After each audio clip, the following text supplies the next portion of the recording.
அலைஹி வஸல்லம் அவர்களுடைய ஆரம்ப கட்ட பிரச்சாரத்தில்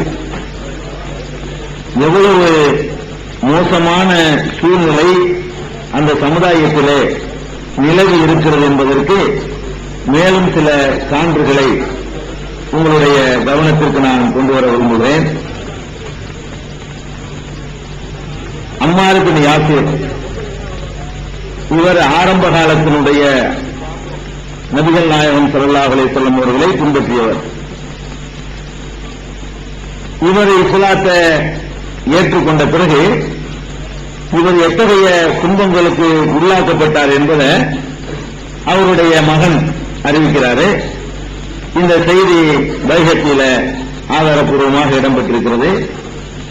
அகதல் முஷ்ரிகூன அம்மார் இப்னு யாசிர், முஷ்ரிக்குகள் இணை வைக்கக்கூடியவர்கள் யாசிருடைய மகன் அம்மாரை பிடித்துக் கொண்டார்கள்.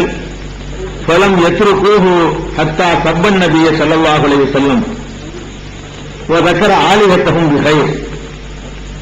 நபிகள் நாயகம் ஸல்லல்லாஹு அலைஹி வஸல்லம் அவர்களை கீழ்த்தரமான வார்த்தைகளால் ஏச வேண்டும், அவர்கள் வணங்கக்கூடிய தெய்வங்களை புகழ்ந்து கூற வேண்டும் என்று இவரை வற்புறுத்தினார்கள். பிடித்துக் கொண்டு போய், நீ முகமது திட்டியா இல்லையா, முகமது திட்டினாத்தான் உன்னை நாங்கள் விடுவோம்.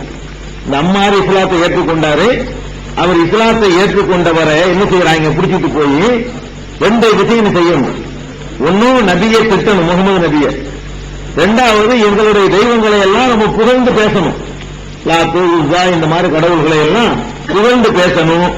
அப்படி இல்லை என்று சொன்னா விடமாட்டோம் என்று அவரை சித்திரவதை பண்றாங்க. ஒரு அளவுக்கு தான் எந்த மனிதனும் தாங்க முடியும். ஒரு அளவுக்கு மேல இவர் தாங்க முடியாம தன்னை உயிரை காத்துக் கொள்வதற்காகவே அந்த அளவுக்கு ஆளாக்கியிருக்காங்க. ரசூல் ஸல்லல்லாஹு அலைஹி வஸல்லம் திட்டுறார். இவர் அங்கிருந்து தப்பித்துக் கொள்வதற்காக வேண்டி நபி ஸல்லல்லாஹு அலைஹி வஸல்லம் அவர்களை ரொம்ப கண்ணாபின்னு திட்டுறாரு. அவங்களுடைய தெய்வங்களை எல்லாம் அந்த தெய்வங்கள் மாதிரி வருமா அப்படி இப்படின்னு சொல்லி அவங்க விரும்பின மாதிரி எல்லாம் புகழ்ந்து சொல்றாரு. சொன்னவனு ஒரு குறவை ஓடுன்னு அடிச்சு விட்டுறாங்க. நேர ரசூல் ஸல்லல்லாஹு அலைஹி வஸல்லம் அவங்கள்ட்ட வர்றாரு. அல்லாஹ்வுடைய தூதரே, நான் ஒரு பெரிய பாவம் செஞ்சுட்டேன், உங்களை பத்தி நான் திட்ட வேண்டிய நிலைமைக்கு தள்ளப்பட்டுட்டேன், இந்த போலி கடவுள்களை எல்லாம் புகழ வேண்டிய நிலைமைக்கு நான் ஆளாகிட்டேன் அப்படின்னு சொல்லி ரசூல் ஸல்லல்லாஹு அலைஹி வஸல்லம் அவங்கள்ட்ட அழுது குழம்பி முறையிடுறாரு. அந்த அளவுக்கு ஒரு கொள்கை விடுறதுலாம் விருப்பம் இல்லை. அதாவது சஹாபாக்கள், இப்படிப்பட்ட சஹாபாக்களை தங்களுடைய கொள்கையை விடுற மாதிரி வாயில சொல்றாங்கன்னு சொன்னா எவ்வளவுக்கு கொடுமைப்படுத்தப்பட்டிருப்பாங்கன்னு பாத்துக்கணும். சாதாரண சின்ன ஒரு அடிக்கல அவங்க விட்ட மாட்டாங்க. உயிர் போகிற அளவுக்கு அவர்களை கொடுமைப்படுத்தி இருந்தா தான் தங்கள் உயிரினும் மேலாக மதிக்கிற நபி ஸல்லல்லாஹு அலைஹி வஸல்லம் அவங்களை திட்ட வேண்டிய நிலைமைக்கு ஆளாயிருப்பாங்க. அவங்க நஞ்சு மாதிரி இருக்கக்கூடிய இந்த போலி தெய்வங்களை புகழ வேண்டிய நிலைமைக்கு ஆளாயிருப்பாங்க. உடனே ரசூல் ஸல்லல்லாஹு அலைஹி வஸல்லம் என்ன கேட்டாங்க தெரியுமா, திட்டுனியா, அந்த போலி கடவுள் எல்லாம் புகழ்ந்து பேசுனியா, கைப தஜிது கல்பக்க, அந்த நேரத்தில் உன்னுடைய மனநிலை எப்படி இருந்தது அப்படின்னு கேட்கிறாங்க. அவன் சொல்றாரு, முத்துமையின்னம் ஈமான், ஈமான அப்படியே நிறம் மொழிந்தது, ஈமான்ல எந்த நம்பிக்கையில் எந்த குறையும் இல்லை, கல்பு கரெக்டா தான் இருந்துச்சு, என் வாயினாலதான் சொன்னேன் அப்படின்னு சொல்றாரு. அப்ப ரசூல் ஸல்லல்லாஹு அலைஹி சொல்றாங்க, ஆது சவுது, மறுபடியும் இந்த மாதிரி மறுபடியும் சொல்லு, அதனால ஒண்ணும் இல்லை, உள்ளத்துல கரெக்டா இருக்குமானால் நீ அடி வாங்கி சித்திரவதைக்கு ஆளாக தேவையில்லை. அவர்கள் மீண்டும் உன்னை பிடித்துக் கொண்டு போய் இதே மாதிரி மிரட்டினார்களே ஆனால், சித்திரவதை செய்வார்களே ஆனால், நீ மீண்டும் இதே மாதிரி என்னை திட்டிக்க, அதனால பிரச்சனை இல்லை அப்படின்னு சொல்லி பெருமானார் ஸல்லல்லாஹு அலைஹி வஸல்லம் அனுமதி கொடுத்தார்கள் என்று பைஹக்கியில ஆதாரப்பூர்வமான ஒரு செய்தி இருக்குது. இந்த செய்தியில என்ன நம்ம விளங்குறோம்னு கேட்டா, பெருமானார் அதாவது கொள்கையை ஏற்றுக்கொள்ளன்னா விடமாட்டாங்க. எந்த அளவுக்கு அவங்களுடைய நிலைமை இருந்திருக்குன்னா, யாராவது இஸ்லாத்தை ஏற்றுக்கொண்டாருன்னு சொன்னா அவரை பிடிச்சிட்டு அடிச்சு மிதிச்சு அவர் வாயிலேயே நான் இஸ்லாத்தை ஏற்றுக்கொள்ள, முகமது ஒரு மோசமான ஆளு, அவர் ஏமாத்துக்காரரு அப்படி இப்படின்னு வாயில வந்த மாதிரி பேச சொல்லுவாங்க. இவ்வளவு திட்டுனா தானே அந்த மாதிரி சொன்னாதான் உன்னை விடுவோம், எங்களுடைய கடவுள்களை எல்லாம் புகழ்ந்து வேலை பேசணும் அப்படின்ற அளவுக்கு கொடுமைப்படுத்தி தான் இந்த இஸ்லாம் வளர்ந்திருக்கு. மறைச்சி வெளியில இன்னைக்கு பாருங்க எவ்வளவு நிலைமை பாருங்க. ஒரு காபிர்களுடைய மெஜாரிட்டியா இருக்கக்கூடிய நாட்டில் நம்ம வாழ்ந்தாலும் நம்ம முஸ்லீம் சொல்லிக் கொள்வதற்கு என்னமாக தவிர இருக்கா? நாங்கள் முஸ்லீம்கள் என்று மார்க்கத்தை சொல்லுவதற்கு தடை இருக்குதா? அப்ப இந்த நிலையிலேயே நம்ம இஸ்லாத்தை கடைபிடிக்கிறதுக்கு ஜகா வாங்குறோமே, அங்க முஸ்லீம்னு சொல்லிக் கொள்ள முடியாத காலத்துல எப்படி இருந்திருப்பாங்க யோசிச்சு பாருங்க. தன்னை முஸ்லீம் அறிவித்துக் கொள்ள முடியாத ஒரு உலகம், அப்படிப்பட்ட ஒரு காட்டு மிராண்டி கூட்டத்துக்கு மத்தியில இருந்திருக்கு. அந்த ஆரம்ப காலத்துல நம்ம என்ன செய்யறோம், உனக்கு முன்னாடி கொண்டு வர்றோம். இப்படி எல்லாம் கொடுமைக்கு ஆளாக்கப்பட்டு தான் இந்த மார்க்கம் வளர்ந்திருக்கு. அதே மாதிரி இன்னொரு அறிவிப்புல அஹ்மது, ஹாக்கிம், பைஹகி, இப்னு ஹிப்பான் ஆகிய ஹதீஸ் நூல்களில் இடம்பெற்றிருக்கிற ஒரு ஆதாரப்பூர்வமான ஹதீஸ். இதனுடைய ஒரு பகுதி கூட நேற்று நான் உங்களுக்கு சொல்லியிருக்கிறேன். அப்துல்லா இப்னு மஸ்ஊத் ரலியல்லாஹு அன்ஹு அவர்கள் அறிவிக்கிறாங்க, இன்ன அவ்வளமன் அவுஹர இஸ்லாமுஹு சபாத்தும், முதல்ல இஸ்லாத்தை வெளிப்படையாக அறிவித்தவர்கள் 7 பேர் தான். வெளிப்படையாக வந்து டிக்ளேர் பண்ண யாருமே நான் இல்லைன்றாங்க. அப்படிதான் ஆரம்பத்தில் இருந்துச்சு. வெளிப்படையாக நாங்கள் இதுல தான் இருக்கிறோம் என்று முதல்ல அறிவித்தவர்கள் 7 பேர் தான். அந்த 7 பேர் யாரு? ரசூலுல்லாஹி, இப்னு மஸ்ஊத் சொல்றாங்க, அவங்க சேர்த்தான் 7 பேர். பாருங்க, 7 பேர் இல்ல, 7ல இவங்களும் சேர்ந்துக்கிறாங்க. அப்ப 6 தான். ரசூல் ஸல்லல்லாஹு அலைஹி வஸல்லம் 1, அபூபக்கர் 1, அம்மார் 1, அம்மாருடைய தாயார் சுமையா 1, சுகைப் 1, பிலால் 1, மிக்தாத் 1. இப்னு மஸ்ஊத் ரலியல்லாஹு அன்ஹு அறிவிக்கிறாங்க, இந்த 7 பேர் நம்ம மனசுல ஆழமா பதிஞ்சிருக்கணும். இந்த 7 பேரை கொண்டுதான் இந்த தீன் உருவானது ஆரம்ப கட்டத்தில். அதாவது அல்லாஹ்வே அப்படித்தான் அந்த சஹாபாக்களை வகைப்படுத்தி சொல்லும் பொழுது, அஸ்ஸாபிகூனல் அவ்வலூன், முந்தி சென்றவர்கள், முதல்ல வந்தவர்கள், அவங்களுக்கு நிகராக பிந்தி வந்தவங்க ஆக மாட்டாங்கன்னு அல்லாஹ். இவங்களுக்கு நிகர் ஆக முடியுமா? அதாவது தன்னை முஸ்லீம் சொல்லிக் கொண்டாலே அடி உதவி நிதி கிடைக்கக்கூடிய காலத்துல அத்தனையும் தாங்கி கொண்டு வந்தவங்க இருக்கிறாங்களே, அதையெல்லாம் மறந்து அவர்களோடு நன்றி கட்டவர்கள் யாரும் இருக்க முடியாது. இந்த மார்க்கத்தில் இருந்து கொண்டு அவர்களை எல்லாம் நம்ம மறந்துடுறோம். யார் யாரெல்லாம் ஞாபகம் வச்சிருக்கிறோம், இந்த மாதிரியான தியாகிகளை நம்ம நினைஞ்சிடறோம், மறந்துடுறோம். முதல்ல இவ்வளவு கஷ்டமான சூழ்நிலையில இஸ்லாத்தை வெளிப்படுத்திக் கொண்டவர்கள் ரசூலுல்லாஹி ஸல்லல்லாஹு அலைஹி வஸல்லம், அபூபக்கர் ரலியல்லாஹு அன்ஹு அவர்கள், அம்மார் ரலியல்லாஹு அன்ஹு அவர்கள், அம்மாருடைய தாயார் சுமையா, அம்மாருடைய தகப்பனார் கூட பின்னாடி வர்றாரு, யாசிர் கூட பின்னாடி வர்றாரு. ஆரம்பத்தில் அவர் வந்து வெளிப்படுத்தல, அம்மா தான் முதல்ல வெளிப்படுத்துறாங்க. யாசிருடைய அம்மாருடைய அம்மா சுமையா, அம்மாருடைய அத்தா வந்து யாசிர், அவரை கூட இந்த 7ல வரல. பெண்கள் முந்தி வர்றாங்க பாருங்க, கணவனை விட மனைவி முந்திக்கிட்டு டிக்ளேர் பண்றாங்க. பெண்கள் அவங்க ஒரு ஆளு, அவ சுமையா 1, சுகைபு, பிலாலு, மிக்தாத், இந்த 7 பேர் தான். அந்த ஹதீஸ்ல சொல்றாங்க பாருங்க, என்ன மாதிரியான துன்பங்களுக்கு உட்படுத்தப்பட்டாங்கன்னு விளக்குறாரு. அம்மா ரசூலுல்லாஹி ஸல்லல்லாஹு அலைஹி வஸல்லம் ஃபமனாஹுல்லாஹு பி அம்மிஹி அபீ தாலிப், ரசூல் ஸல்லல்லாஹு அலைஹி வஸல்லம் அவர்களை பொறுத்த வரைக்கும் அபூ தாலிபுடைய அந்த பலத்தினால் அவரை அல்லாஹ் காப்பாற்றிக் கொண்டிருந்தான். அபூ தாலிப்னால கை வைக்க மாட்டேங்கிறாங்க. ரசூல் ஸல்லல்லாஹு அலைஹி வஸல்லத்தை பொறுத்த வரைக்கும் அவங்க பெரியத்தா அபூ தாலிப் இருக்காரு, சமுதாயத்தில் பெரிய தலைவர், முக்கியமான பிரமுகர், ஊர் பஞ்சாயத்துல அவர்களுக்கு தான் கூடுது. அப்ப ரசூலுல்லாஹ் மேல கை வச்சு அபூ தாலிப் வந்துருவாரு. அப்படிங்கிறதுக்காக வேண்டி அவர்கிட்ட யாரும் கை வைக்கல. ரசூல் ஸல்லல்லாஹு அலைஹி வஸல்லத்துக்கு பாதுகாப்பு அபூ தாலிபை கொண்டு அவருடைய நிலைமை. அம்மா அபூபக்கரின் மனாஹுல்லாஹு பி கௌமிஹி, அபூபக்கரை பொறுத்த வரைக்கும் அவரும் பெருசாடி வாங்கல.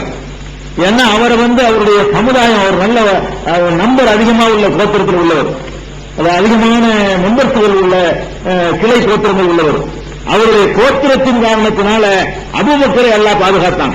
அபூ தாலிபுடைய பயத்தினால ரசூலுல்லாஹ்வை கை வைக்கல. அபூபக்கரை வந்து அவருடைய சமுதாயத்தினுடைய பலத்தினால அவர் மேல கை வைக்கல. மற்றவங்க எல்லாம் அம்மா தாயிரும், மற்றவர்கள் நிலைமை என்ன தெரியுமா? அகதஹுமுல் முஷ்ரிகூன், இணை வைக்கக்கூடியவர்கள் அவர்களை பிடிப்பார்கள். அல்பசூஹும் அத்னால் ஹதீத், இரும்பு அந்த கவசம், என்னது பேரு, சட்டை, உருக்கு சட்டை. இந்த போர்க்களத்துல வால் தாக்காம இருக்கிறதுக்காக இரும்புலையே சட்டை மாதிரி போடுவாங்க, முழுங்குறுப்பு மாதிரி. ஆமா, பாடி போடுவாங்க இரும்புலையே. அந்த இரும்புல அதுக்கு வந்து இரும்பு கவசம் சொல்லுவாங்களோ, கவச உடை. அப்ப இரும்புனால ஆன கவசம் எல்லாத்தையும் இருக்கும், சண்டைக்கு போறதுக்கு தேவைப்படும். அதை மாட்டி விட்டு என்ன செய்வாங்கன்னா, சூரியனிலே கொண்டு போய் போட்டுவிடுவார்கள். இரும்பு சட்டையை போட்டு சாதாரண நேரத்தில் போட்டுட்டு இருக்கலாம், இரும்புனால சட்டையை போட்டு விட்டு சூரியன்ல கொண்டு போய் நிப்பாட்டுனா அந்த இரும்பு அப்படியே சூரிய வெப்பத்தில் சூடாகி போய் அப்படியே பழுத்து போய் உடம்பு பூரா ஒண்ணு இருக்குன்னு யோசிச்சு பாருங்க, கொஞ்சம் கற்பனை பண்ணி பாருங்க. இந்த மாதிரி நிலையில நம்மளை கொண்டு வெளியில நிப்பாட்டுனா என்ன மாதிரி நம்ம துடிப்போம். இது தினசரி கூத்து இவங்களுக்கு 5 பேருக்கும். 7 பேர்ல 2 பேருக்கு பிரச்சனை இல்லை. ரசூல் ஸல்லல்லாஹு அலைஹி வஸல்லம் இந்த மாதிரி அவங்க பண்ணல, அபூபக்கரும் இந்த மாதிரி பண்ணல. நீங்க 5 பேரும் என்ன பண்ணாங்க, மொத்தமும் 7 பேர் இருக்கிற ஜமாத்து. அதுல 7ல 2 பேர் இப்படி 5 பேரை இரும்பு சட்டையை மாட்டி விட்டு வெயில நிப்பாட்டுறாங்க. அப்ப அதை சொல்லிட்டு அந்த இப்னு மஸ்ஊத் சொல்றாங்க, சுமாமின் அஹதின் இல்லா வகத் ஆத்தாகும் அலாமா அராது. இந்த 5 பேர்ல ஒவ்வொருவரும் இந்த வேதனையை பொறுக்க முடியாமல் அவர்கள் எதை விரும்பினார்களோ அதை வெளிப்படையாக சொன்னார்கள். இந்த 5 பேர்ல 5 பேர் தானே இந்த மாதிரி கஷ்டப்பட்டாங்க. 5 பேர் என்ன செய்யறது, ஒரு அளவுக்கு மேல பொறுத்து பார்ப்பாங்க, தாங்க முடியாது. இல்லப்பா அல்லாஹ்லாம் இல்லப்பா, நீங்க விளாட்டு விட்டா நீங்க சொல்ற கடவுள் தான்ப்பா சரி அப்படின்னு சொல்லிடுவாங்களாம். இந்த வேதனை பொறுக்க மாட்டாம, வேதனையை தாங்க முடியாம அப்பதான் நீங்க விடுவிப்பாங்கிறதுக்காக வேண்டி அந்த 5 பேர் ஆரம்ப கட்டத்தில் டிக்ளேர் பண்ணினா கூட இந்த வேதனையை தாங்கிக் கொள்ள முடியாம எல்லாரும் டிக்ளேர் பண்ணுவாங்களாம், கைர பிலாலை தவிர. இந்த 5ல 4 பேர் அந்த வேதனையை தாங்க முடியாம நினைவாங்க, சொல்லுவாங்க, இல்ல நீங்க சொல்ற சொல்றாங்க முகமது மோசமான ஆள் தாங்க, அதான் நீங்க விரும்புறாங்க. 4 பேர் சொல்லிடுவாங்களாம்.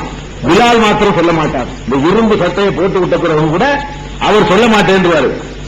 பொய்னஹு இப்னு மஸ்ஊத் சொல்றாங்க வார்த்தைய, பொய்னஹு ஹாத் அலைஹி நஃப்ஸுஹு ஃபில்லாஹ். அல்லாஹ்வை பொறுத்த வரைக்கும் அல்லாஹ்வுடைய விஷயத்துல அவருடைய உயிர் ஒரு அர்த்தமாக பிலாலுக்கு தோன்றியது. பிலாலுக்கு அவருடைய உயிர் ஒரு அர்த்தமான பொருளா தெரிஞ்சு, போடா உயிர் தானடா போகும், என்ன பெரிய விஷயம், உயிருங்கிறது ஒரு அர்த்தமா தெரிஞ்சவருக்கு. நமக்கு உயிருங்கிறது தான் உள்ள பெரிய விஷயமா தெரியும் உயிர் என்பது. இந்த பிலாலை பொறுத்த வரைக்கும் எப்படி இருந்துச்சுன்னா என்ன வந்துருங்க, உயிர் தானே போகுது இப்படி பாரான். அதாவது எவ்வளவு அலட்சியம் பாருங்க. ஹானத்து அலைஹி நஃப்ஸுஹு ஃபில்லாஹ். அல்லாஹ்வுடைய விஷயத்தை பொறுத்த வரைக்கும் இந்த உயிர் ரொம்ப லேசு, சாதாரணமானது, போடான்னு வரான் பிலால். வஹான அலா கௌமிஹி. அதனால இந்த சமுதாயத்துக்கு அவர் லேசானவராக கருதப்பட்டார். இந்த ஆளுகளை இருப்பாங்க, இந்த சமுதாயத்தில் இவர் மட்டும்தான் ஸ்ட்ராங்கா நிற்கிறாரு. ரொம்ப இழிவான நிலைமைக்கு அவர் தான் ஆளாக்கப்பட்டார். தான் குழந்தைகள் சிறுவர்கள்ட்ட பிடித்தவரை கொடுப்பார்கள். மக்காவுடைய வீதிகள் எல்லாம் அவங்க இழுத்துக் கொண்டே செல்வார்கள் என்று அவர் அகதகன்னு சொல்லிக்கிட்டே தான் போவார். கடைசி வரைக்கும் எல்லாரும் சொல்லிட்டாங்களாம். ரசூல் ஸல்லல்லாஹு அலைஹி வஸல்லம் மாத்தி பேசினதில்லை, அவங்க அந்த அளவுக்கு துன்பத்துக்கு ஆளாகல. அபூபக்கரும் அந்த மாதிரி நிலையை அனுபவித்ததில்லை.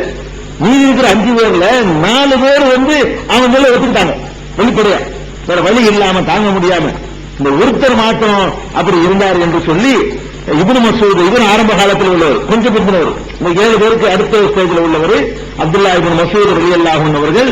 அவங்க அறிவிக்கக்கூடிய செய்தி அகமது, ஹாக்கிம், பைஹகி, இப்னு ஹிப்பான் இந்த நூல்கள்ல எல்லாம் இடம்பெற்றிருக்கு. அதே மாதிரி இந்த ஆரம்ப காலத்தில் எவ்வளவு நம்பர் இருந்துச்சு என்பதை சஹீஹ் புகாரியில அம்மார் ரலியல்லாஹு அன்ஹு அவர்கள் சொல்றாங்க. இன்னைக்கு ஒரு பெரிய லெவல்ல நம்ம எல்லாம் இருக்கிறோம், பெருங்கூட்டமாயிட்டோம், வகையில் ஆட்சி அதிகாரம் முஸ்லீம்னால உலகமெல்லாம் அப்படி கிட்ட பயப்படுற அளவுக்கு ஆயிட்டோம். அன்னைக்கு ஆயிருந்தாங்க. ஆனா எனக்கு இன்றும் நான் நினைத்து பார்க்கிறேன், அம்மார் சொல்றாரு, இன்றைக்கும் நான் நினைத்து பார்க்கிறேன், ராயித்து ரசூலுல்லாஹி ஸல்லல்லாஹு அலைஹி வஸல்லம் வமா மாஹு இல்லா ஹம்ஸத்து அபுதின் வம்ரஅதானி வ அபூபக்கர். ரசூல் ஸல்லல்லாஹு அலைஹி வஸல்லம் அவங்களோடு 5 அடிமைகள், 2 பெண்கள், ஒரு அபூபக்கர், இவ்வளவு பேர் மட்டும் இருந்தமே அதை நான் நினைத்து பார்க்கிறேன். 5 ஒருவரால் 5 அடிமைகள். 5 அடிமை யாரு? பிலால் அடிமை, சுஹைப் அடிமை, முக்தாத் அடிமை, இவர் ஒரு அடிமை, 2 பெண்கள் சொல்வது சுமையாவையும் சொல்றாரு, ரசூலுல்லாஹ்வுடைய மனைவி கதீஜாவையும் சொல்றாரு. அந்த 2 பெண்கள்ன்றது அபூபக்கர் ஒரு ஆள். இவ்வளவு பேர் இன்னைக்கு இப்படி வளர்ந்திருக்குது, இப்படி பிரமிச்சுட்டு நம்ம பார்த்துக்கிட்டு இருக்கிறோம். இன்றைக்கும் நான் நினைத்து பார்க்கிறேன், ரசூல் ஸல்லல்லாஹு அலைஹி வஸல்லம் அவங்களோட மொத்தமே 5, 2, 7, 8 பேரும் இருந்தோம். இந்த 8 அவர் 7 இவர் 8 வருதுன்னா இதுல ஹதீஜா நாயும் சேர்ந்துக்கிறாங்க. ரசூலுல்லாஹ்வுடைய மனைவி 2 பெண்கள்ல சுமையாவும் சேர்ந்துக்கிறாங்க, ஹதீஜா நாயும் சேர்றாங்க. அப்ப இந்த 7, 8 பேரை வைத்துக் கொண்டுதாங்க இஸ்லாமே இன்னைக்கு இருந்துச்சு. ரொம்ப காலத்துக்கு 2-3 வருஷத்துக்கு இந்த நம்பர் தான் ரகசியமா வெளியிடுறது கழித்து போவாங்களே தவிர மக்காவுக்குள்ள ஓப்பன் டிக்ளேர் பண்ணது எவ்வளவுதான் இந்த 7 பேர் தான் தினம் அடி வாங்குறது, வெளியே வந்தோம் மறுபடியும் அதே மாதிரி தொழுகிறது, அதே மாதிரி ரசூலுல்லாஹ் போய் பார்க்க போறது, மறுபடியும் பிடிச்சிட்டு போறது, மறுபடியும் மிதிக்கிறது, மறுபடியும் இரும்பு சட்டையை போடுறது, மறுபடியும் வெயிலில் நிறுத்துறது, மறுபடியும் நீங்க சரிங்கிறது, அதை விட்டவரை மறுபடியும் வந்துடுறது. விட்டவரும் அதுக்காக அந்த நேரத்துக்கு சொல்லிட்டாங்க தவிர கடைசி வரைக்கும் மறைச்சிக்கிட்டு இல்ல, வெளிப்படுத்திக்கிட்டு அடிக்கடி இதே வேலை நடந்து கொண்டே இருந்தது என்பதை அந்த ரசூல் ஸல்லல்லாஹு அலைஹி வஸல்லம் ஆரம்ப காலத்து வரலாறுல நம்ம தெரிஞ்சுக்கிறோம். அதே மாதிரி இந்த கொடுமை எந்த அளவுக்கு இருந்துச்சுன்னு சொன்னா, இந்த கொடுமையோட அளவுக்கு ரசூல் ஸல்லல்லாஹு அலைஹி வஸல்லம் காபத்துல்லாஹ்வுடைய நிழல்ல, காபாவுடைய நிழல்ல ஒரு போர்வையை போத்தி அதை படுத்து கிடக்குறாங்க. காபாவுடைய நிழல்ல படுத்து கிடக்குறாங்க. அவங்களதான் ஒண்ணும் பண்ண மாட்டாங்களே, உயிருக்கு ஆபத்தை ஏற்படுத்த மாட்டாங்க அந்த கோத்திரத்தினுடைய பலத்தினால. இந்த மக்களுக்கு தான் டேஞ்சர் போறான். ரசூல் ஸல்லல்லாஹு அலைஹி வஸல்லத்துக்கும் அபூபக்கர் மேலையும் கை வைக்க மாட்டாங்க, வச்சாலும் ரத்தம் நீந்துற அளவு வைக்க மாட்டாங்க, இன்னொரு பயங்காட்டுற அளவுக்கு தான் வைப்பாங்க. அப்ப ரசூல் ஸல்லல்லாஹு அலைஹி வஸல்லம் காபாவுடைய நிழல்ல சாதாரணமா இருந்துதான் நினைக்க கூடாது. சாதாரணமா தான் அவங்க இருந்தாங்க, பெரிய அளவுக்கு இடங்கள் பண்ணல. இருந்தாலும் அடிப்பான் உதைப்பான். அப்போ தைரியத்தை பாருங்க, அடிப்பான் உதைப்பான்னு தெரிஞ்சு கூட புகாரில வர ஹதீஸ் இது. அடிப்பான் உழைப்பான்னு தெரிஞ்சுக்கிட்டு அந்த நிழல்ல போய் படுத்துக்கிற முடியுமா? உயிருக்கு ஆபத்து வராட்டா கூட போட்டு மிதிப்பானுங்க. அது காபத்துல்லாஹ்வுடைய நிழல்ல போய் எல்லாரும் வர்ற இடத்துல படுத்து கிடந்தா என்ன வேணாலும் நடக்கும். இவங்களாட்டு ஒரு போர்வை மடிச்சு வச்சுக்கிட்டு காபாவுடைய நிழல்ல படுத்து கிடக்குறாங்க. அந்த வெயில் இந்த பக்கம் சாயும் போது காபாவுடைய நிழல் அதுல விழுந்து படுத்து கிடக்குறாங்க. அப்ப ஹப்பாப் ரலியல்லாஹு சொல்றாங்க, ஹப்பாபும் அந்த 7க்கு அடுத்த 8வது நபர்ல உள்ளவரா வர்றாரு. ஹப்பாப் இவர் ஒரு பெரிய தியாகி தான். அவர் சொல்றாரு, ரசூல் ஸல்லல்லாஹு அலைஹி வஸல்லம் அவங்கள்ட்ட நாங்க போய் அல்லாஹ்வுடைய தூதரே, ரொம்ப அளவுக்கு மீறி இவங்கள்ட்ட கொடுமையா இருக்குது, அல்லாஹ்வை நாங்க நம்புறோம், அல்லாஹ் ஒருத்தர் இருக்காங்கிற வாஸ்தவம் தான், அல்லாஹ்வுக்காக சில கஷ்டங்களை ஏற்றுக்கொள்ளலாம் தான், அளவுக்கு மேல எங்களால தாங்க முடியல, இப்படி போட்டு பண்றாங்களே அப்படின்னு சொல்லி நாங்கள் முறையிட்டோம். காபத்துல்லாஹ்வுடைய நிழல்ல படுத்து கிடக்கிற ரசூல் ஸல்லல்லாஹு அலைஹி வஸல்லம் அவங்களை எழுப்பி, யா ரசூலல்லாஹ் அலா ததுல்லாஹ், நீங்க அல்லாஹ்ட்ட கொஞ்சம் துஆ செய்யக்கூடாதா? ரொம்ப தாங்க முடியலையே, எவ்வளவுதான் ஒரு மனிதன் அந்த கஷ்டத்தை சகிச்சுக்கிறது, கொஞ்சம் துஆ செஞ்சு ஏதாவது லேசாக்கி வைக்கிற மாதிரி, அவங்க கைகால் வழங்காம இந்த மாதிரி ஆயிட்டு போற மாதிரி ஏதாவது பண்ணலாம்ல, நீ அல்லாஹ்ட்ட கொஞ்சம் துஆ செய்யுங்களேன். உடனே ரசூல் ஸல்லல்லாஹு அலைஹி வஸல்லம் ஃபகஅத வஹுவ முஹ்மர் மஜூஹ், முகமெல்லாம் சிவக்க ரசூலுல்லாஹ் எந்திரிச்சு உட்கார்றாங்க. உட்கார்ந்து உடனே ஆறுகளை பாருங்க, எவ்வளவு தைரியம். ரசூல் ஸல்லல்லாஹு அலைஹி வஸல்லம் தனக்கு எவ்வளவு பெரிய ஆபத்து வரலாம் என்ற நிலையில் அவங்க படுத்து கிடக்குறாங்களே, அதுலயே அவங்க மாமனிதர்கிறத காட்டி கொடுறாங்க. எந்த மாதிரியான சூழ்நிலையிலையும் தனக்கு 2 பேர் கூட வரணும், வெளியே வர்றதுக்கு பயந்துகிட்டு இருக்கணும்ன்றதுலாம் கிடையாது. அவங்க அனுபவப்படுத்தி கிடக்குறாங்க எந்த பாதுகாப்பும் மற்ற ஒரு சூழ்நிலையில. அப்ப சொல்றாங்க, லக்கது கான மண் கபலக்கும், உங்களுக்கு முன்னாடி வாழ்ந்திருக்காங்க ஒரு சமுதாயம், அவங்கள பத்தி ஏதாவது உங்களுக்கு தெரியுமா? அவங்க எப்படி இருந்தாங்க தெரியுமா? லயும்ஷத்து பிமிஷாத்தில் ஹதீத், இரும்புனால உள்ள ஒரு சீப்பு, இரும்பு பல்லு இருக்குல்ல, பிளாஸ்டிக் சீப்பு இருக்குல்ல, அந்த மாதிரி இரும்பு பல்லு, அந்த மாதிரி ஒரு சீப்பை ரெடி பண்ணிக்கிறாங்களாம். அதை கொண்டு இப்படி உடம்ப கிழிப்பாங்களாம். முன்னாடி வாழ்ந்தவர்கள் இதே வேற நபிமார்கள் இந்த கொள்கையை, ஓரிரை கொள்கையை சொல்லும் பொழுது அந்த சமுதாயம் என்ன பண்ணிச்சு தெரியுமா? உங்களை என்ன பண்ணிட்டு அவங்க பெருசாங்கிறாங்க, உங்களை அடி வாங்கிட்டு வர்ற ஆட்கள்கிட்ட சொல்றாங்க, என்ன பெருசா அடி வாங்கி நினைக்கிறீங்க, இன்னும் வாங்க வேண்டி இருக்கிறது, இது ஒன்றும் பெருசு கிடையாது. உங்களுக்கு முந்தி வாழ்ந்த சமுதாயத்தில் இரும்பு சீப்புகளை, இரும்பு பற்களை கொண்ட அந்த சீப்புகளால் என்ன செய்வாங்கன்னா ஒட்டம்ப பிடிச்சி கீழே எடுப்பாங்க, எலும்புதான் மிச்சமா இருக்குமோன்னு நினைக்கிற அளவுக்கு கிழிச்சு எடுக்கிற சதையெல்லாம், உள்ள எலும்பு தெரியும், உள்ள இந்த தசை நார்கள் நரம்புகள் எல்லாம் தெரியும். மாதூன இலாமின் லஹமின் அவ் அசபின், எலும்பும் அந்த தசை நார்களும் வெளியே தெரியும் அளவுக்கு அப்படி கிழிக்கப்படுவார்கள். கிழிக்கப்பட்டாலும் மா எசிரி புகழ் ராலிக்கான் தீனிகி, அது அவருடைய தீனை விட்டு கொஞ்சம் கூட அவர்களை அசைக்காது. அப்படி வாழ்ந்திருக்கிறாங்க.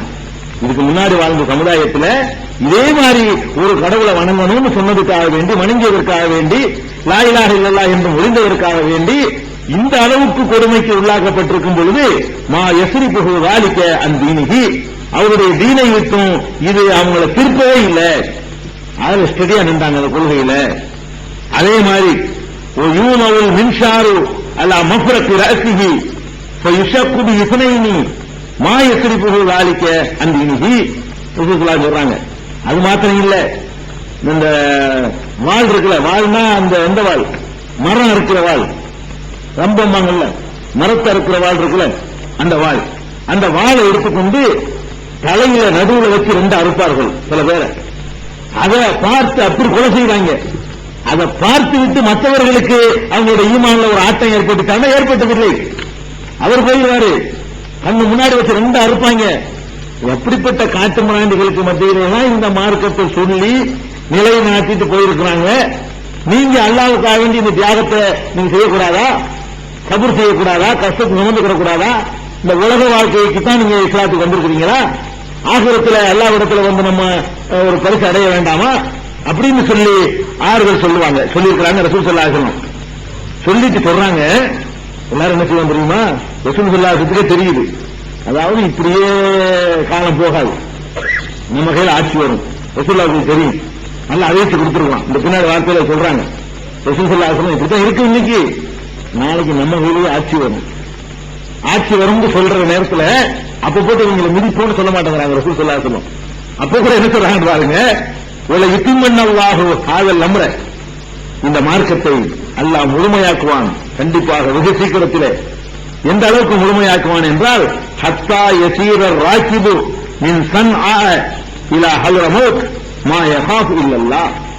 சன்ஆங்கிறது வந்து யமன் நாட்டினுடைய தலைநகர். யமன் இருக்குல்ல, அந்த நாட்டினுடைய தலைநகர், அந்த கால தலைநகர் அந்த சன்ஆங்கிற ஊர். அந்த ஊர்ல வந்து யானைப்படையெல்லாம் கொண்டு வந்த அப்ரஹாங்கிறவன் சன்ஆங்கிற ஊரில் இருந்து ஹல்ரமௌத்ங்கிற ஊர் வரைக்கும் அல்லாஹ்வை தவிர யாருக்கும் பயப்படாமல் சும்மா சாதாரணமாக பயணம் செய்யக்கூடிய ஒரு நிலைமை கண்டிப்பாக ஏற்படும். அவங்க சொல்லி காட்டுறாங்க, இன்னைக்கு எல்லாம் பண்றாங்க அக்கிரமம், நாளைக்கு நம்ம கையில் இந்த ஆட்சி வரும். ஆட்சி வரும்போது நம்ம பழி வாங்க மாட்டோம். யாரும் யாருக்கும் எந்த இடைஞ்சலும் செய்ய முடியாத, யாருடைய உயிருக்கும் யாரும் எந்த ஒரு கேடு விளைவித்து விட முடியாத ஒரு அழகான ஆட்சியை நாம உண்டாக்கி தருவோம் இன்ஷா அல்லாஹ் சொல்றாங்க. அல்லாஹ் அந்த மாதிரி ஆட்சி ஏற்படுத்துவான். சன்ஆவுல இருந்து ஹல்ரமௌத் வரைக்கும் 1000 கிலோமீட்டர் தூரத்தை வந்து எந்த பயனும் இல்லாமல் மக்கள் கடப்பார்கள். அந்த மாதிரியான ஒரு ஆட்சியை வந்து நான் உண்டாக்குவேன். உண்டாக்குனாங்களே, உண்டாக்குவேன் சொன்ன மாதிரி உண்டாக்குனாங்களே. இன்னைக்கு வரைக்கும் அது இருக்குது. இன்னைக்கு வரைக்கும் மணிபரிசை போட்டா கூட இருக்க மாட்டானுங்க. இன்றைக்கு வரைக்கும் சவுதியில போய் ஒரு 1 லட்சம் ரூபாய் மணிபரிசில நல்லா திணிச்சு போட்டு போனீங்கன்னா குனிஞ்சு எடுக்க மாட்டான். ஏன் எடுத்தா கை போயிடும். திருட்டு கேஸ்ல போட்டா என்ன பண்றது, கையை வச்சுக்குவாங்க. பயம். நம்ம நாட்டில் அந்த பயம்லாம் கிடையாது. 35,000 ரூபா, 45,000 ரூபா, 55,000 மீண்டும் கைகள்லாம் நம்ம நாட்டில் செய்யுது. அங்கெல்லாம் அதெல்லாம் நடக்காது. என்ன அப்ப ரசூல் ஸல்லல்லாஹு அலைஹி வஸல்லம் உண்டாக்கி இருக்கணும் சட்டம் இன்னைக்கும் இருக்குது. அப்ப ரசூல் ஸல்லல்லாஹு அலைஹி வஸல்லம் சொல்றாங்கன்னா நம்ம கையில் ஆட்சி வரும். அப்ப இவங்க எல்லாம் கணக்கு தீர்ப்புன்னு சொல்லல, இவங்களுக்கும் பாதுகாப்பு கொடுப்போங்கிறாங்க. இவங்க இவ்வளவு அராஜகம் பண்றாங்க, இவ்வளவு கொடுமை பண்றாங்க, இவர்களையும் பாதுகாக்கக்கூடிய எந்த ஒரு கேடும் இல்லாமல் அல்லாஹ் மட்டும் பயப்படக்கூடிய ஒரு ஆட்சியை நம்ம உண்டாக்குவோம்னு சொல்லி அந்த ஆறுதலை தான் சொன்னாங்களே தவிர, இந்த கஷ்டத்துல இருந்து நீங்க காண்டு கொள்கையை விட்டுருங்க, கஷ்டத்துல இருந்து பொய் வாக்குறுதி கொடுத்து நாளைக்கு வந்துருங்க பாத்துக்கிறோம் அப்படின்னு சொன்னாங்களா? இல்ல. அப்ப ரசூல் ஸல்லல்லாஹு அலைஹி வஸல்லம் அவங்கள்ட்ட வந்து முறையிடும் அளவுக்கு சஹாபாக்கள் எல்லாம் முறையிடும் அளவுக்கு தாங்க முடியாத அளவுக்கு அந்த நிலைமை இருந்தத இந்த ஹதீஸ் சஹீஹ் புகாரியில 3563வது ஹதீஸ் இது. அதுல வந்து இந்த செய்தி நம்ம பார்க்கணும். இவ்வளவு கொடுமை இருந்தா இந்த அளவுக்கு ரசூலுல்லாஹ்ட்ட போய் முறையிட்டு இருப்பாங்க. ரசூல் ஸல்லல்லாஹு அலைஹி வஸல்லத்துக்கு எவ்வளவு உறுதி இருந்தா, நீங்க இதுக்கே பயப்படுறீங்க, இதுக்கு மேல சதையெல்லாம் கிழிச்செடுக்க போறாங்க, அப்படி நடந்தாலும் நாம வரமாட்டேங்கிறாங்க. அதனால அர்த்தம், அப்படி எல்லாம் நடந்தாலும் நான் பின்வாங்க மாட்டேன், இதுக்கு மேல பெருசை எதிர்பார்த்துட்டு இருக்கேன், நீ என்னப்பா சின்னதை வந்து சொல்ற, இதுக்கு மேல பெரிய பெரிய விஷயங்கள்லாம் இங்க நடக்கணும் நான் எதிர்பார்த்துட்டு இருக்கிறேன், நீ என்னமோ சின்னதை கொண்டாந்து சொல்றீங்கன்னு சொல்லி ரசூல் ஸல்லல்லாஹு அலைஹி வஸல்லம் சொல்றாங்க. இன்னொரு இடத்துல எல்லாம் அப்படியே கேட்கிறான், அம் ஹஸிபத்தும் அன் தத்குலுல் ஜன்னah, நீங்கள் சொர்க்கத்திற்கு சாதாரணமாக போய்விடலாம் என்று நினைத்துக் கொண்டிருக்கிறீர்களா? வலம்மா யஅதிக்கும் மஸலல்லதீன கலவு மின் கப்லிக்கும், உங்களுக்கு முன்னர் வாழ்ந்த சமுதாயத்திற்கு ஏற்பட்டது போன்ற துன்பங்கள் உங்களுக்கு ஏற்படாமல், அந்த சோதனைகள் தேராமல் நீங்க சொர்க்கத்துக்கு சாதாரணமா போலாம் நினைச்சுக்கிட்டு இருக்கிறீங்களா? மஸத்துஹுல் பஅஸா வல் லர்ரா, அவர்களுக்கு வறுமையும் துன்பங்களும் அடுக்கடுக்காக வந்தது. அவர்கள் ஆட்டு வைக்கப்பட்டார்கள், பல முனைகளிலும் ஆட்டு வைக்கப்பட்டார்கள். எந்த அளவுக்கு ஆட்டு வைக்கப்பட்டார்கள்னா ஹத்தா யகூல ரசூல் வல்லதீன ஆமனூ மஅஹு மத்தா நஸ்ருல்லாஹ், அல்லாஹ்வுடைய உதவி எப்ப வரும்னு சொல்லி அந்த மக்கள் எல்லாம் கேட்கும் அளவுக்கு கொடுமைக்கு உள்ளாக்கப்பட்டார்கள். அந்த நிலைமைக்கு நீங்க ஆளாகாமல், அந்த நிலைமையை சந்திச்சு நீங்கள் சேராமல் வெற்றி பெறாமல் சாதாரணமா சொர்க்கத்துக்கு போன நினைச்சிட்டு இருக்கிறீங்களா? அல்லாஹ் கேட்கிறான். ரசூல் ஸல்லல்லாஹு அலைஹி வஸல்லம் சொன்ன இதே ஆறுதலை தான் அல்லாஹ் அந்த மக்களுக்கு சொல்றான். இதெல்லாம் சாதாரணம், இதுக்கு மேலையும் வரும். என்னங்க இது? ரசூல் ஸல்லல்லாஹு அலைஹி வஸல்லம் அடிதானே வாங்கினாங்க. சில நபிமார்களை காலியே பண்ணிருக்கானுங்க, நபிமார்களையே அறுத்து கொலை பண்ணிருக்காங்க. ஃபரீகன் கஸப்தும் வ ஃபரீகன் தக்துலூன். ஒரு சில நபிமார்களை மறுப்பீர்கள், ஒரு சில நபிமார்களை கொலையே பண்ணுவீங்களான்னு சொல்லி யூதர்களை பார்த்து எல்லாம் கேட்கணும். அப்ப நபிமார்களை கொலை பண்ணிருக்கிறானுங்க. அந்த அளவுக்கெல்லாம் கொடூரங்களை சந்திச்சு இருக்கும் பொழுது நீங்க சபராயிருங்க, நீங்க பொறுமையாயிருங்கன்னு சொல்லி இதையும் அந்த மக்கள் தாங்கிட்டாங்க பாருங்க. இந்த மாதிரி இன்னைக்கு நம்ம ஒரு துன்பத்தை வந்தா இந்த மாதிரி ஒரு வார்த்தையை சொன்னா இவனுக்கு இருந்தா இப்படி சொல்லுவானாம்பாங்க. நம்ம இதே வார்த்தை நம்ம சொல்லுவீங்களேன், ஒரு ஏகத்துவத்துல அடி வாங்கி உருவாருவாங்க. வரத்தாங்க என்ன செய்யுது, அல்லாவுக்கா கழிச்சு தாங்க வேணும், என்ன பெரிய நன்மை இருக்கு, இதுக்கு மேல பெருசாவெல்லாம் வரணும், இவனுக்கு உள்ள அப்படி நம்ம அப்படி விழுந்தாளுக்கிட்ட ஆறுத சொல்ல முடியும். அதுக்கான விழாத அழும்பு அதை அறிவு ஆகிட்டு வர முடியும். யாருக்கு விழுந்து இருக்குதோ அவங்க ஒரு இரும்பு சட்டையை போட்டு வெளியில நின்றாங்க. யாருக்கு அடி வாங்கி இருக்கிறாங்க அவங்களுக்கு ஆறுதல் சொல்ல முடியும். அவன் அடி வாங்கிட்டு வந்தா நானும் அடி வாங்கன்னு நினைக்க கூடாதுல்ல. எனக்கு அடி அவங்க நான் சகிச்சுக்கணும், அப்படித்தான் எடுத்துக்கணும். இன்றைக்கு நம்ம இது மாதிரிலாம் சொன்னா எப்படி நினைக்குவோம், அந்த மக்கள் எப்படி நினைச்சாங்கன்னு பாருங்க. அதனாலதான் அவங்களுக்கு அந்த அந்தஸ்து இருக்குது. அவங்களுடைய நிலைமை எட்ட முடியாதுன்னு சொல்றோம். ரசூல் ஸல்லல்லாஹு அலைஹி வஸல்லம் சும்மா சஹாபாக்களை புகழல. லா தஸுப்பு அஸ்ஹாபி, என்னுடைய தோழர்களை மாத்திரம் நீங்க திட்டிராதீங்க. ரசூல் ஸல்லல்லாஹு அலைஹி சொல்றாங்க, என்னுடைய தோழர்கள் இருக்காங்க சஹாபாக்கள், அவங்களை திட்டிராதீங்க, ஏசுறாதீங்க, குறைச்சிடாதீங்க. ஏன் தெரியுமா? உங்களில் ஒருவர் உஹது மலைனா நம்ம திருச்சி மலை போட்டிருக்க அதோட பெரிய மலை. இந்த உஹது மலை அளவுக்கு தங்கத்தை நீங்கள் செலவு செய்தாலும் அந்த சஹாபாக்கள் ஒரு கையளவு செலவு செய்தார்களே, அதுக்கு ஈடான நன்மை நீங்கள் அடைய மாட்டீர்கள். அதுக்கு ஈடாகாது. அவங்க அந்த கையளவு செஞ்சாங்களே, அந்த இஹ்லாஸ், அந்த தக்குவா, அந்த தியூர், அந்த சுத்தம், அந்த பரிசுத்தம், அதோட ஒப்பிடையில நீங்க உஹது மலை அளவுக்கு செஞ்சா கூட அதுகிட்ட நிற்காது. அவங்க ஒரு கையளவு கொடுத்தாங்களே, அவங்க அந்த மாதிரி கஷ்டப்பட்டிருக்காது ஏமனி இஸ்லாமு. அதனால அந்த சஹாபாக்களுடைய அந்த கஷ்டங்களை எல்லாம் சொல்றது காரணம் என்ன? அந்த மனிதர்களை நம்ம நன்றியோடு நினைவு கூறணும். எல்லாரும் நம்ம பேரை கட்டணும் எதுக்கு சொல்றோம்? அல்லாஹ் அவங்களை புரிஞ்சு கொட்டு எதுக்கு சொல்றோம்? அவங்க அன்னைக்கு அந்த மாதிரி சாத்து அல்லது நத்தபாவு சாத்து உஸ்ரா கஷ்டமான காலத்துல இந்த நபியை பின்பற்றினார்களே, அவர்கள் தான் பிறந்தவர்கள் அல்லாஹ் குர்ஆன்ல சொல்லி காட்டுறான். கஷ்டமான காலத்துல பின்பற்றியவர்கள். அப்ப இவ்வளவு கஷ்டமான காலத்துல அந்த மக்களை ரசூல் ஸல்லல்லாஹு அலைஹி வஸல்லம் பின்பற்றி நடந்திருக்கிறாங்க. அதே மாதிரி உமர் ரலியல்லாஹு அன்ஹு ஆட்சி காலம், அந்த ஆட்சி காலத்துல உமர் ஜனாதிபதியா இருக்காரு. அப்ப ஹப்பாப்ங்கிற சஹாபி வர்றாரு உமரை பார்க்கிறதுக்காக வேண்டி. உடனே அப்ப ஒருத்தர் வர அதற்கு உமர் ரலியல்லாஹு உடனே அவர் வர சொல்லுங்க அப்படின்னு சொல்லி தனக்கு பக்கத்துல கொண்டாந்து உட்கார வைக்கிறாங்க. ஜனாதிபதி இந்த ஹப்பாபு ஒரு அடிமை, அன்னைக்கு சாதாரணமான ஆள். அன்னைக்கு உமர் ரலியல்லாஹு ஆட்சி காலத்துல இவருக்கு எந்த ஒரு பதவியோ ஒரு அதிகாரமும் கிடையாது. உமருடைய பேரை கேட்டா பாரசீக நாட்டில் உள்ள மன்னர்கள் நடுங்குறான்.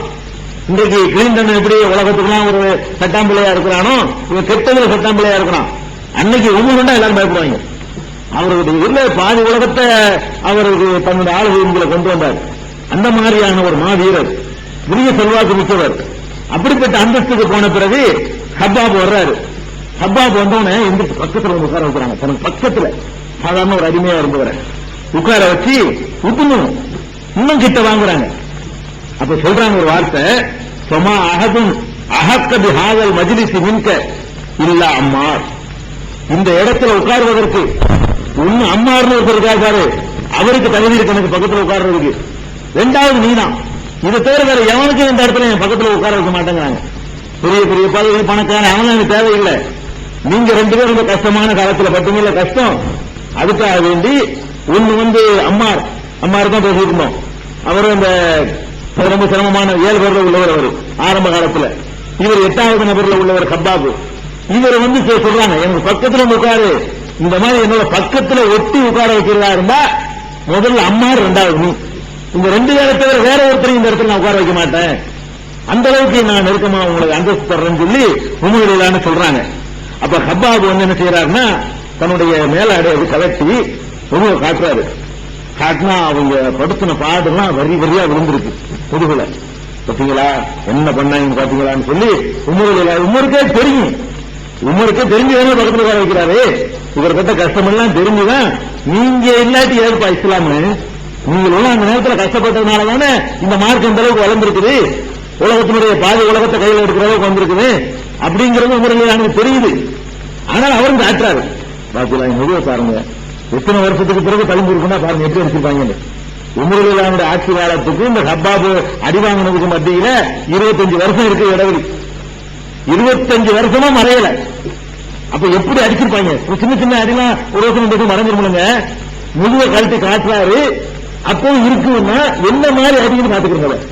உமருடைய ஆட்சி காலத்துல காட்டுறாரு. உமருடைய ஆட்சி காலத்துக்கு இந்த கப்பாபு அடி வாங்கினதுக்கு மத்தியில 25 வருஷத்துக்கு மேல இருக்கு. அப்ப 25 வருடங்கள் கடந்த பிறகு சட்டையை கலட்டினா அங்க இருக்கு வரிவரியா தழும்பு தழும்பா காட்சி போய் அந்த ரணத்தினுடைய அதெல்லாம் தெரியுது. அந்த அளவுக்கு சஹாபாக்கள் வந்து நின்றுக்கிறாங்க. ஹப்பாபுல இருந்து ஹப்பாபுன்னு பெயர் வச்ச ஒரு ஆள் கைத்துமா அந்த சமுதாயத்தில் கேட்கணும். நின்று இருக்காங்க ஹப்பாபுன்னு யாருக்காவது பேர் இருக்காங்க அப்படின்னா யாருன்னு நினைப்போம். பாத்தீங்களா யாரும் நினைக்கிறோம். நான் ஒரு பிச்சை பேரை பாருங்க, நான் ஒரு பிச்சை, மொய்தீன் பிச்சை, அல்லா பிச்சை. அல்லா பிச்சை பரவாயில்ல, அல்லாவால் பிச்சையா கொடுக்கப்பட்டவர். அல்லா பிச்சைங்கிறது நல்ல வார்த்தை. அல்லாஹ்வால் பிச்சையா கொடுக்கப்பட்டவர். மொய்தீன் பிச்சை, மொய்தீன் பிச்சையா கொடுத்தாராம். எப்படி பேச்சு பாருங்க. அப்ப இந்த கப்பாபுடைய ஒரு தியாகத்தையும் மறந்துக்கூடாது.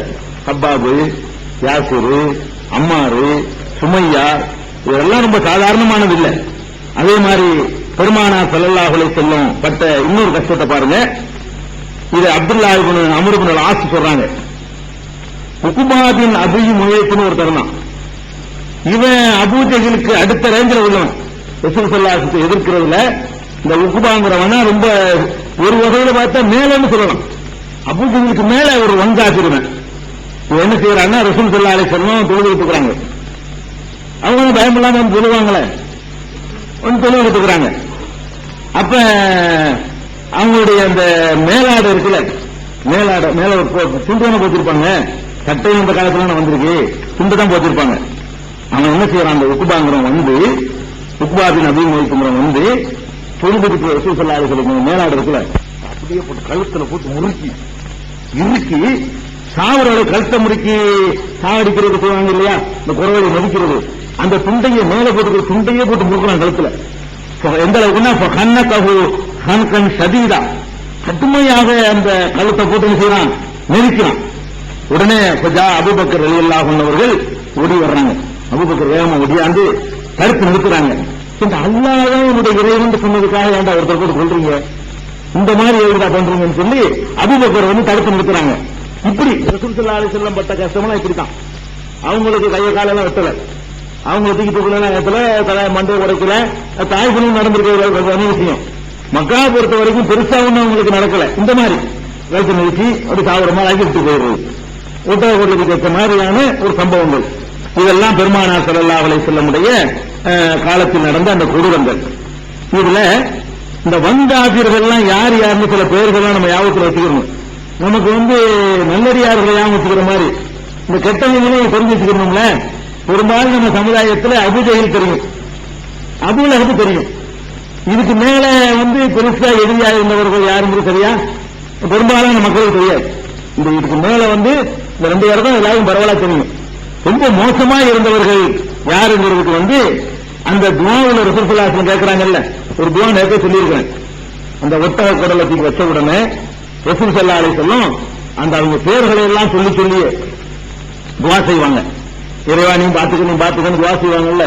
அவங்க யாரு பேரெல்லாம் குறிப்பிட்டாங்களோ இவனெல்லாம் வங்காபிர்கள். இவங்க அத்தனை பேர் என்னது ரசூல் ஸல்லல்லாஹு அலைஹி வஸல்லத்துக்கு கடுமையான எதிர்ப்பா இருந்தவர்கள். அது அந்த ஹதீஸ்ல வந்து அந்த பேரே வருது. அல்லாஹும் அலைக்கு குறைஷ், இறைவா இந்த குறைஷை நீ பார்த்துக்க. இந்த குறைஷ் கூட்டத்தை இந்த மாதிரி படுத்துட்டாங்க, என்னுடைய தொழுகையில இடையூறு பண்ணிட்டாங்க. சஜிதாவுல கிடக்கும்போது இந்த ஒட்டக குடலை கொண்டாந்து வச்சு சஜிதா செய்ய முடியாமல் என்னை ஆக்கிவிட்டாங்க. அதனால அல்லாஹும் அலைக்கு குறைஷ், இறைவா இந்த குறைஷ் கூட்டத்தை நீ பார்த்துக்க. அல்லாஹும் அலைக்கு அபி ஜஹல் இப்னு ஹிஷாம், ஹிஷாமுடைய மகன் அபூ ஜஹலையும் நீ பார்த்துக்க. இவன் முதலாவது எதிரி. அபூ ஜஹல் பேரை குறிப்பிடுறாங்க, தகப்பன் பேரு ஹிஷாம். ரசூல் ஸல்லல்லாஹு அலைஹி வஸல்லம் இந்த பேரையும் சொல்றாங்க. அதே மாதிரி உத்பா பின் ரபியா, இந்த உத்பாவையும் யா அல்லாஹ் நீ பார்த்துக்க. இவன்லாம் இந்த ஒட்டக குரலை வச்சுக்கிட்டு கை கொட்டி சிரிச்சவன், அபூ ஜஹலோட சேர்ந்து உத்பாங்கிறவன். ஒரு ஷைபா பின் ரபியா, அவனுடைய சகோதரன். ரெண்டு பேருமே ரபியா என்பவனுடைய மக்கள், உத்பாங்கிறவனும் ஷைபாங்கிறவனும். அப்ப உத்பா பின் ரபியா, ஷைபா பின் ரபியா. ரபியாவுடைய மகன் ஷைபா, ரபியாவுடைய மகன் உத்பா. இவனையும் நீ பார்த்துக்கல்லா. ஒரு வலீத் இப்னு உக்பா, உக்பாவுடைய மகன் வலீதுங்கிறவனையும் அவன் இருந்திருக்கான், அவனையும் நீ பார்த்துக்கல்லா. ஒரு உமையா பின் கலப், உமையா பின் கலப் என்பவனையும் அல்லா நீ பார்த்துக்க. எல்லாம் நிக்கிறாங்க, நின்று அந்த ஒட்டக கோடலை தூக்கி வச்சுட்டு பாத்திமா நாய்க்கு அப்புறப்படுத்தினவன கை கொட்டி சிரிக்கிறாங்க. நேற்று சம்பவத்தை நான் சொல்லியிருக்கிறேன், கை கொட்டி சிரிக்கிறாங்க. அப்ப அந்த யாரு உள்ளூர் ஆளுக்கு பேர் தெரியும்ல, சின்ன ஊர் தானே, மக்காங்கிறது மக்காஸ் மாதிரி பெரிய ஊரா அந்த காலத்துல 200-300 பேர் இருந்திருப்பாங்க அந்த ஊர்ல, அவ்வளவுதானே. அதுல யார் யார் ஒவ்வொருத்த பேருமே அத்தா பேர் வரைக்கும் தெரியும். சின்ன கிராமத்துல எல்லாரும் தெரிஞ்சு வச்சிருக்கோம் இல்லையா, அந்த ஒரு கனத்தொகை அன்னைக்கு உள்ளது. அப்ப உமையாபின் கலப், இந்த உமையாபின் கலப்பை நீ பார்த்துக்க. உக்பாபின் அபி முஹைத், உக்பாபின் அபி முஹைத் அவன் அந்த துண்டப்பட்டு நிறுத்தவன், இந்த கொஞ்சம் கொஞ்சம் வந்து இவன் உக்பாபின் அபி முஹைத்ங்கிறவனையும் யா அல்லாஹ் நீ பார்த்துக்க. இப்னு மஸ்ஊத் சொல்றாங்க, ஒரு நக்கர சாபிய பலம் அம்பலுகு, ஏழாவது ஒருத்தன் பேரை சொன்னாங்க ரசூல் ஸல்லல்லாஹு அலைஹி வஸல்லம், அந்த பேரை நான் மறந்து விட்டேன் அப்படின்னு அவர் சொல்றாரு. அவர் மறந்துட்டாலும் வேற ஒரு ரிவாயத்துல உமாரா பின் வலீத் அவன் பேர் என்று சொல்லி இன்னொரு ரிவாயத்துல வருது, இன்னொருத்தர் அறிவிப்புல. அது உமாரா பின் வலீத் என்பவனையும் நீ பார்த்துக்க அப்படின்னு சொல்லி ரசூல் ஸல்லல்லாஹு அலைஹி வஸல்லம் துஆ செஞ்சாங்க. வல்லதி பாஸ முஹம்மதன் ஸல்லல்லாஹு அலைஹி வஸல்லம் பில் ஹக்கி, சத்திய மார்க்கத்தோடு இந்த முஹம்மது ஸல்லல்லாஹு அலைஹி வஸல்லம் எவன் அனுப்பி வைத்திருக்கிறானோ அந்த அல்லாஹ்வின் மீது ஆணையிட்டு சொல்கிறேன். ஒரு சொல்றார், இப்னு மஸ்ஊத் சொல்றார், லக்கத் ரஅய்துல்லதீன சம்மா, யாருடைய பெயரை எல்லாம் ரசூல் ஸல்லல்லாஹு அலைஹி வஸல்லம் குறிப்பிட்டார்களோ அவர்களை நான் கண்டேன். ஸரஆ யௌம பத்ரின், பத்ர் தினத்திலே வேறற்ற மரங்களாக செத்து வீழ்ந்ததை என்னுடைய கண்ணால பார்த்தேன். ரசூலுல்லாஹ் அந்த துஆ செஞ்சாங்கல்ல, அந்த துஆவுடைய வைத்து அது இன்னொன்று நினைவுன்னு, அல்லாஹ்வை பொறுத்த வரைக்கும் ஒருத்தனையெல்லாம் ஆட்சி நடக்க மாட்டான். நம்ம தமிழ்ல ஒரு பழமொழி சொல்லுவாங்க, வேற சமுதாய பழமொழியா இருந்தாலும் அது இஸ்லாத்துல உள்ளதுதான். என்ன, அரசு அன்று கொள்ளும் தெய்வம் நின்று கொள்ளும். அரசு உடனே நடவடிக்கை எடுத்துவான், அதுவும் நம்ம நாட்டில் கிடையாது. இவனுக்கு 23 வருஷம் ஆகும், வேற வேற நாடுகளுக்கு பொருந்தும். அரசு அன்று கொள்ளும், தெய்வம் நின்றுதான் கொள்ளும், நிதானிச்சுதான் கொள்ளும். தெய்வம் கடவுள் உடனடியாக பனிஷ்மெண்ட் கொடுக்க மாட்டாரு அப்படின்னு வேற சமுதாய மக்கள் நினைக்கிறாங்க. இது இஸ்லாமிய நம்பிக்கைக்கு ஒத்ததுதான். வேற சமுதாய மக்கள் நினைக்கிறதுனால சரியானவரை நிராகரிக்க வேண்டியதில்லை. அல்லாஹ் அப்படிதான் குர்ஆன்ல சொல்றான், சனஸ்தத்ரிஜுஹும் மின் ஹைஸு லா யஅலமூன். அவர் சீக்கிரம் கேட்டாரு, வாலிபர் தான், நிறைய போடுங்கம்மா, நிறைய போடுங்க. அதாவது எதுக்கு இதெல்லாம், எல்லாம் டிவி இந்த ஆம்பளை பத்தல இன்னமும், அது ஆம்பளை ஒரு 16,000 ரூபாய்க்கு வாங்கணும். வாங்கினா அதை நம்ம யூஸ் பண்ணிக்கலாம், ஒரு ப்ராப்பர்ட்டியாகவும் போயிடும், நம்ம மக்களுக்கு தேவையாகவும் இருக்கு, வாடகை ஒரு கட்டுப்படியாகாது. அப்ப அதாவது அல்லாஹ் குர்ஆன்ல என்ன சொல்றான்னா, சனஸ்தத்ரிஜுஹும் மின் ஹைஸு லா யஅலமூன், இவர்கள் அறியாத விதத்திலே நாம் விட்டு பிடிப்போம். உடனே அடிக்க மாட்டான் அல்லாஹ்.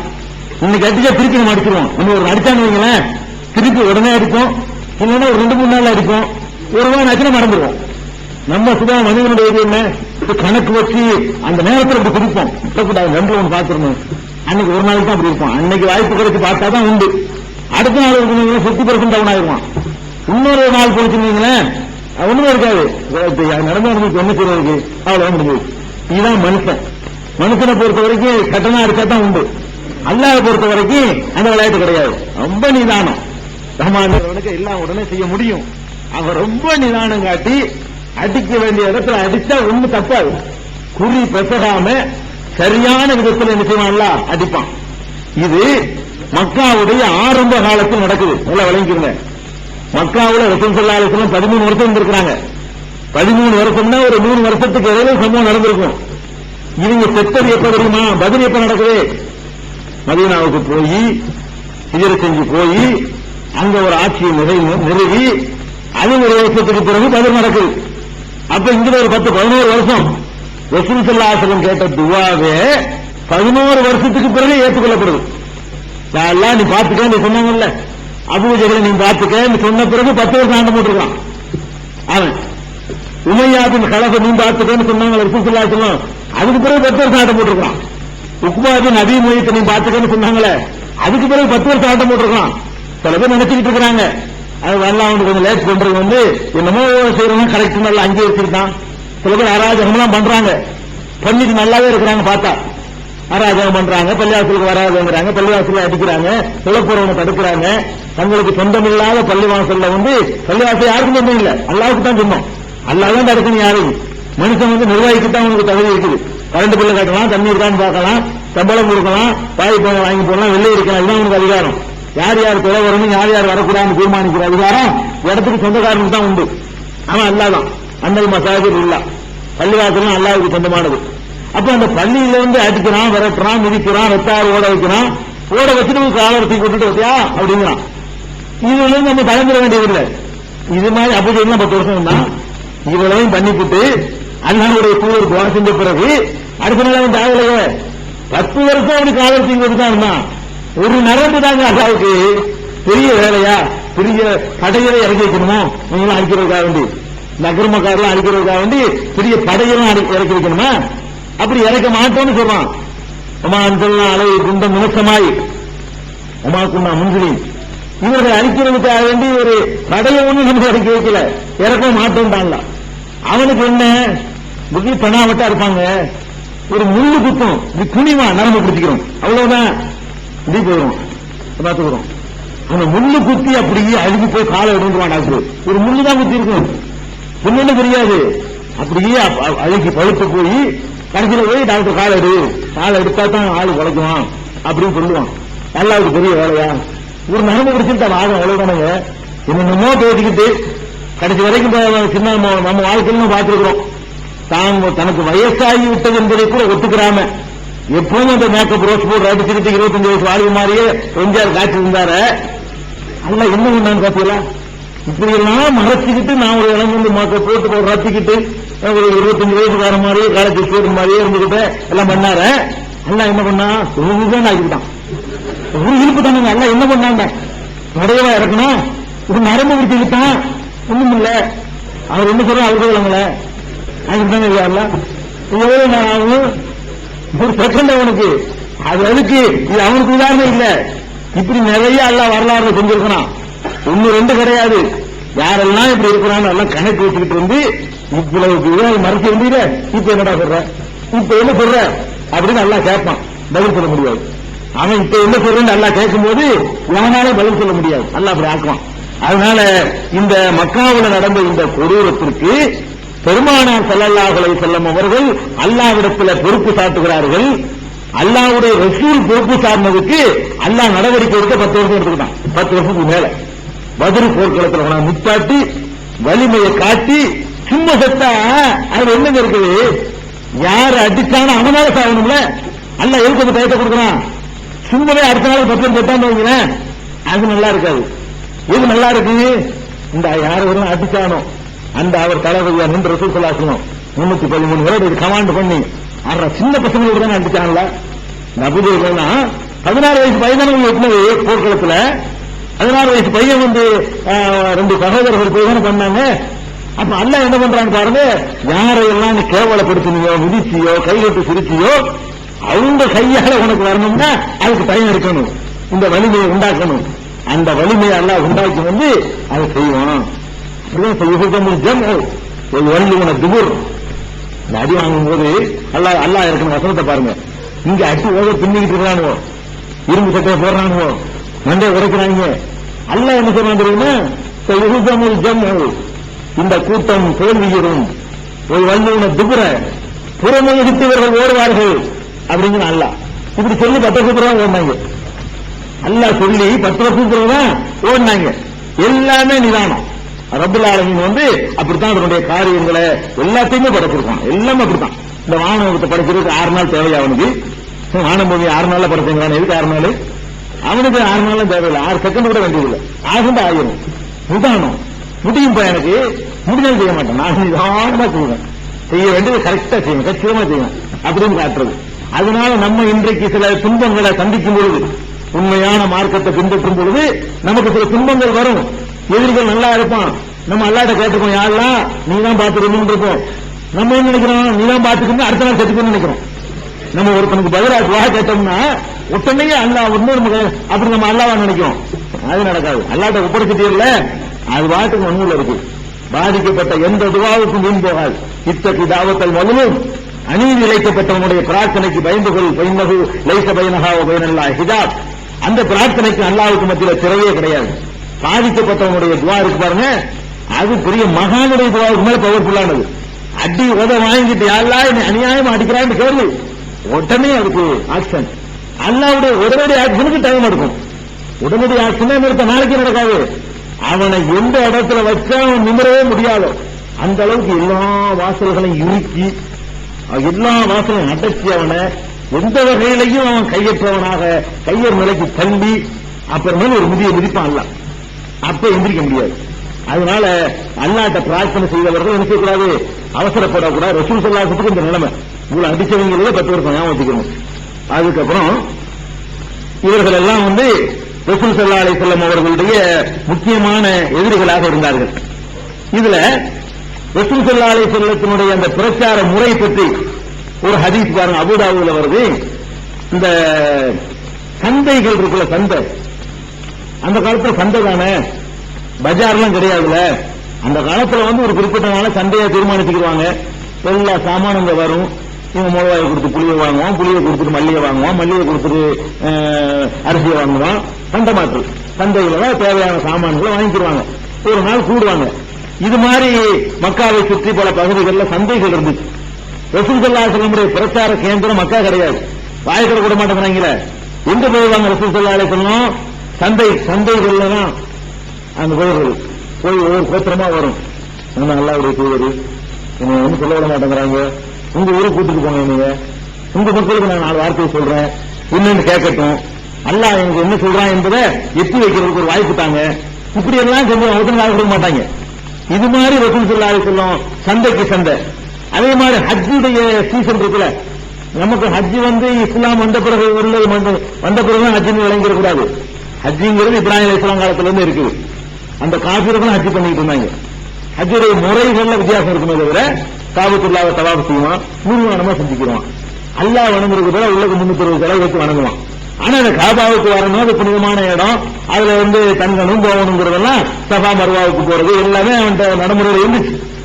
அப்ப இந்த ஹஜ்ஜுக்காக வேண்டி மக்காவுல ஒரு டூரிஸ்ட் பிளேஸ் மாதிரி மக்கள் வர ஆரம்பிப்பாங்க. ஹஜ்ஜி சீசன்ல பாத்தீங்கன்னா எல்லா பகுதியில இருந்து மக்கள் குழும ஆரம்பிப்பாங்க. பல ஊர்கள்ல இருந்து வருவாங்க. இவங்க பல ஊருக்கு போக முடியாது. இந்த ஹஜ்ஜி சீசன்ல போய் ரசூல் ஸல்லல்லாஹு அலைஹி வஸல்லம் என்ன வேலை தெரியுமா? இதுதான் வேலை. ஒரு தடவை பாக்குறது, வெளியூர் முகம் தெரிஞ்சா போடுறது. உள்ளூர் கிழமை தெரியுங்களா? இவங்க சொல்ல விட மாட்டேங்கிறாங்களே. வெளியூர் முகம் தெரிஞ்சவங்க போய் இவங்க எந்த பேசுறோம், எந்த ஊரு, நான் அப்துல்லா மகன் முகமது அல்லாஹ்வுடைய தூதர் அப்படின்னு அவனுக்கு போய் சொல்றது. அந்த கோத்தர் தாக்கத்தை எட்டி வைக்கிறது. இப்படி பெருமானார் ஸல்லல்லாஹு அலைஹி வஸல்லம் அவர்கள் ஜாபிர் இப்னு அப்துல்லா அறிவிக்கிறாங்க, கான ரசூலுல்லாஹி ஸல்லல்லாஹு அலைஹி வஸல்லம் யுகரிது நஃப்ஸஹு அலன் நாஸ் ஃபில் மௌகிஃபி. மௌகிஃப்னா ஹஜ்ஜுடைய சீசன். ஹஜ்ஜி சீசன்ல மக்கள்கிட்ட ரசூல் ஸல்லல்லாஹு அலைஹி வஸல்லம் தன்னை தானே அறிமுகப்படுத்துவார்கள். தன்னைத்தானே போய் அறிமுகப்படுத்துவார்கள். கால அலா ரஜுலின் யஹ்மிலுனி இலா கௌமிஹி, என்னை தன்னுடைய கூட்டத்தாரிடத்தில் அழைத்து செல்லக்கூடிய ஒரு மனிதர் இல்லையா? உங்க ஊருக்கு கூட்டிட்டு போக மாட்டீங்களா? நம்ம என்ன செய்யறோம்? பயான் பண்றதுக்கு காசு வைக்கிறோம். ரசூல் ஸல்லல்லாஹு அலைஹி வஸல்லம் மார்க்கத்தை சொல்றதுக்கு என்ன பண்றாங்க? வெளியே போய் உங்க ஊர்ல என்ன கூட்டிட்டு போப்பா, நான் சொல்றேன், உங்க ஊருக்கு என்னை பயானை கூட்டு போங்க. அதான் அர்த்தம். நம்ம அசர்குமார் என்ன பண்றாங்க? இப்ப ஏதாவது இல்லன்னா பயானு 1000 ரூபாய் அனுப்பி வைங்க, அப்பதான் பயானுக்கு வருவோம். தேடி போனாங்க ரசூல் ஸல்லல்லாஹு அலைஹி வஸல்லம். யாராச்சும் கூட்டிட்டு போக மாட்டீங்களாப்பா? நான் அந்த மக்களுக்கு நல்லதை சொல்றேன். குறைசன் அது மனவுனி அன்பு பள்ளி கலாம் ரப்பி, என் இறைவனுடைய வார்த்தைகளை எடுத்துச் சொல்வதற்கே இந்த குறைசி கூட்டத்தினர் தடை போடுகிறார்கள். இங்க எனக்கு சொல்லவே முடியல. உங்க ஊருக்கு என்னை கூட்டிட்டு போங்களேன், உங்க ஊருக்கு கூட்டிட்டு போங்களேன்னு சொல்லி வரக்கூடிய ஒரு கூட்டத்தை விடுறது கிடையாது. வரக்கூடிய ஒரு கூட்டத்தை ரசூல் ஸல்லல்லாஹு அலைஹி வஸல்லம் விடாமல் என்ன செஞ்சாங்க, பிரச்சாரம் பண்ணிக்கிட்டு இருந்தாங்க. இதுதான் ரசூல் ஸல்லல்லாஹு அலைஹி வஸல்லமுடைய மக்கா வாழ்க்கையுடைய பிரச்சாரமா இருந்துச்சு. ரகசியமான பிரச்சாரம் இருந்துச்சு. இந்த ஓப்பனா போட்டு சொல்றதுலாம் அந்த நடக்கல. அவங்க அளவுக்கு பின்பற்றுவதற்கே இடங்கள் பண்ணிட்டு இருக்கானுங்கள, அவங்க அளவுக்கு தொழுது, அவங்க அளவுக்கு நோன்பு வைக்கிறதுக்கு அவங்க எதிர் பண்ணிட்டு இருக்கிறாங்க. இந்த மாதிரியான ஒரு நேரத்தில் இதெல்லாம் அபூ தாலிப்ங்கிறவரு ஹயாத்தோட இருக்கும்போது உள்ளது. இந்த கட்டத்தில் அபூ தாலிப்ங்கிறவரு மரணத்தை தருவாயை அடைகிறார், மரண வேலை அடைகிறார். அந்த நேரத்தில் ஒரு சம்பவம் நடக்குது. அதுல ஒரு முக்கிய அந்த சம்பவம் விரிவா சொல்ல வேண்டிய சம்பவம். இந்த அபூ தாலிபுடைய மரணத்திற்கு பிறகுதான் ரசூல் ஸல்லல்லாஹு அலைஹி வஸல்லம் துன்பம் அதிகமானது. அபூ தாலிபு நான் ஒரு ஹதீஸ்ல முதல்ல வாசிச்சிருக்கிறேன். அபூ தாலிபுனால ரசூல் ஸல்லல்லாஹு அலைஹி வஸல்லம் கை வைக்காம விட்டாங்க. ஒரு ஹதீஸ் வந்துச்சு. அபூபக்கரை அவருடைய சமுதாயத்துக்கு பயந்து விட்டாங்க.